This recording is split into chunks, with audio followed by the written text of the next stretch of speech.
시공능력 업계 16위 태영건설이 부동산 프로젝트 파이낸싱 PF 대출을 갚지 못하며 오늘 워크아웃을 신청했습니다. 부동산 호황기에 무리하게 사업을 벌였다가 높은 금리에 부동산 시장이 얼어붙으며 위기를 맞았다는 분석입니다. 먼저 오원석 기자입니다. 서울 성수동에 있는 한 공장 부지입니다. 태영건설이 원래 이곳에 11층짜리 업무용 빌딩을 지을 예정이었지만 당장 오늘 만기가 돌아오는 PF 대출 연장에 실패하면서 결국 워크아웃을 신청하게 됐습니다. 건설사 워크아웃은 2009년 금융위기 당시 금호산업 이후 처음입니다. 이처럼 태영건설과 관련된 PF 사업장은 전국 60곳입니다. PF 대출 잔액은 3조 9천억 원에 이릅니다. 태영건설 위기설은 연초부터 꾸준히 제기됐습니다. 과거 저금리에다 부동산 호황이 겹치던 시기 과도하게 빚을 내 몸집을 불렸지만 지난해부터 고금리에 사업성이 떨어지며 지급 불능 상태에 빠진 겁니다. 이제 태영건설의 운명은 채권단이 결정합니다. 주 채권은행인 산업은행은 채권자 설명회를 거쳐 2주 후인 다음 달 11일 워크아웃 개시 여부를 결정합니다. 관건은 이미 1조 원이 넘는 자구책을 낸 태영건설이 얼마나 만족스러운 자구안을 가져오느냐입니다. 그룹 지주사인 TY홀딩스가 최대 주주로 있는 방송사 SBS와 종합환경기업 에코비트 지분을 일부 매각하는 것도 거론됩니다. 계열주들의 어떤 판단 사항으로 봐야지 제가 그것까지 이야기하는 것은 적절치 않은 것 같습니다.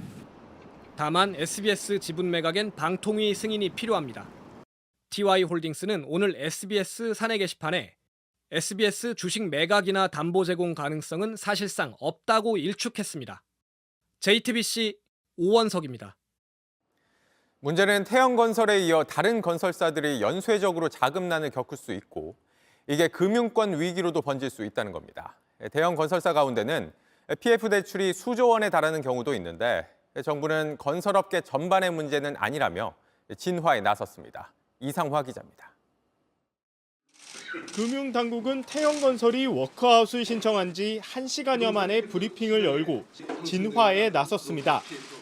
부채 비율이 높고 자기 자본 대비 PF 보증도 과도한 점 등 태영건설 특유의 문제로 인해 어려움이 커진 만큼 건설업 전반의 문제라고 보기 곤란하고 부실 PF 사업장을 정리하는 과정에서 발생할 협력업체 피해를 최소화하고 이미 일어난 분양 계약은 허그 분양 보증을 활용하기로 했습니다.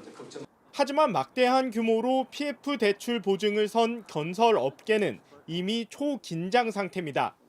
다른 대형 건설사들의 PF 대출 보증 잔액 역시 1, 2조 원을 넘나드는데 더 큰 문제는 규모가 작은 중소, 중견 업체들입니다.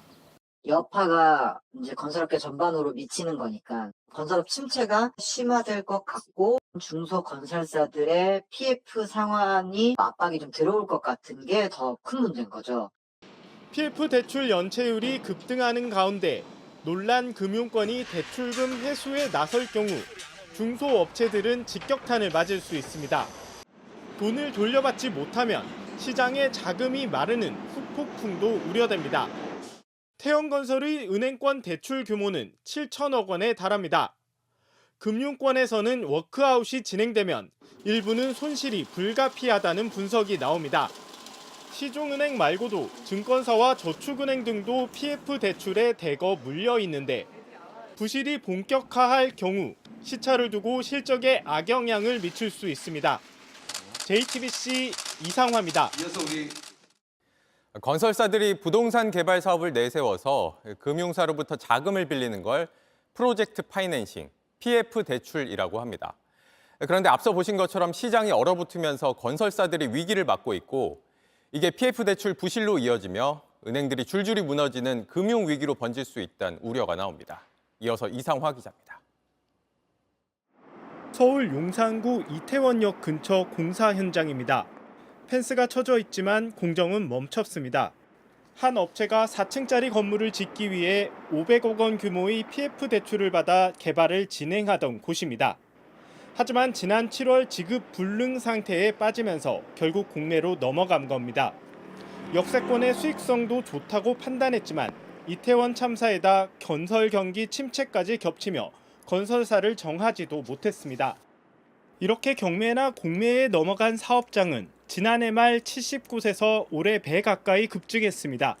그래서 지금 고금리다 보니까 대부분의 브릿지론 사업장이 차환금리가 10%가 넘어가요. 지금 분양할 수 있는 가격으로 했을 때 사업성이 안 나오는 사업장이 자꾸 나오고 있거든요.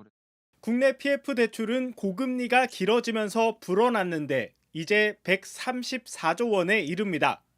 문제는 대출 갚을 능력인데 0%대에 그쳤던 금융권 PF 연체율은 2.42%까지 올랐습니다.